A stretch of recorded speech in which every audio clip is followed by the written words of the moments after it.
So Stuart Rose, you mentioned in your speech today how the difficulties the industry faces with sustainability.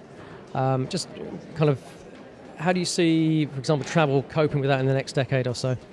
Well, listen, the travel industry is not about to go away. More people want to travel to more places than ever before, and what we've got to do as an industry is we've got to find ways of offsetting any emissions that we are causing in other ways.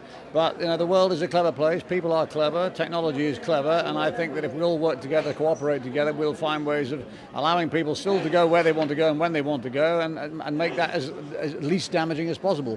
But sustainability is a big part of our agenda, we can't ignore it. Meanwhile, though, the industry has to cope with an increasingly vociferous green lobby. How would you deal with that as in your experience? Well, I think cooperation is important, understanding what the green lobby is looking for and trying to achieve, but it would be insane to suggest, for instance, that we're all going to stop travelling, or indeed there would be legislation to stop us travelling. So what we all have to do is we have to find better ways of doing things.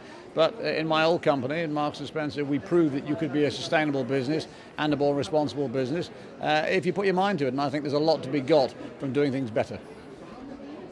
Sorry, can I just ask you about Plan A? I mean, I know you were CEO at the time, but how difficult was it to get board-level buy-in? Was the CFO concerned about the possible implications for the bottom line? I mean, how difficult was it to get the business? I was the chief executive, so we did it. But I think that does raise a very important point, and that is that unless a commitment from a company comes at a senior level, i.e. it has board endorsement, it's very hard to get traction going. But there's one other factor that you can't ignore these days, and that is what consumers are saying.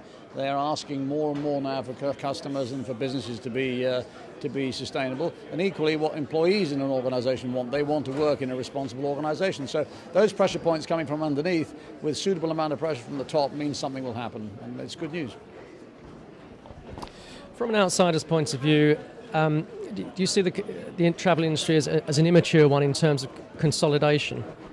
Well, I think that what we are finding in the world today is that the size does matter, but I think the other thing that matters particularly so is your ability to differentiate. So if you've got either a business which is perfectly formed and relatively small that does something so unique, you'll have a business. But if you don't and you're in a different market, you have to be, size does matter, and therefore bulking up will probably become more the norm. It's the people in the middle who are either not big enough or not differentiated enough, I think we'll have to look at.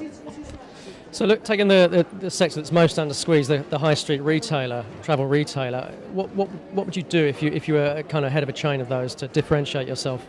Well, I'd make it a pleasant place to go. I'd actually make it more of an experience. I'd probably have less outlets than more, but I would make sure absolutely that I espoused new technologies, that I was completely multifunctional, there was a seamless ability for customers to go either on a physical presence or on a remote presence via the internet, and for them to say, look, I'm getting all the answers to all the questions I want, and when I've made a decision about what I want and where I want it, I can actually get it all done, and it works.